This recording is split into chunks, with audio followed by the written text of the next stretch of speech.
અમદાવાદમાં હવે રોગચાળો વધતા આરોગ્ય વિભાગ સતર્ક બન્યું છે। આ સાથે જ શૈક્ષણિક સંસ્થા, હોસ્પિટલ અને કોમર્શિયલ એકમોમાં મળ્યા છે મચ્છરોના બ્રીડિંગ સેમ્પલ્સ।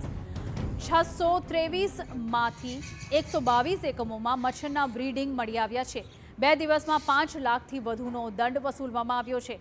અમદાવાદમાં છેલ્લા 16 દિવસમાં મલેરિયાના 54 કેસ નોંધાયા છે, જ્યારે કે ડેન્ગ્યુના 68 કેસ, ચિકનગુનિયાનો 1 કેસ નોંધાયો છે। 16 દિવસમાં પાણીજન્ય રોગચાળામાં પણ વધારો થયો છે, જ્યારે કે ઝાડા ઉલટીના 192, ટાઇફોઇડના 95 અને કમળાના 39 કેસ નોંધાયા છે।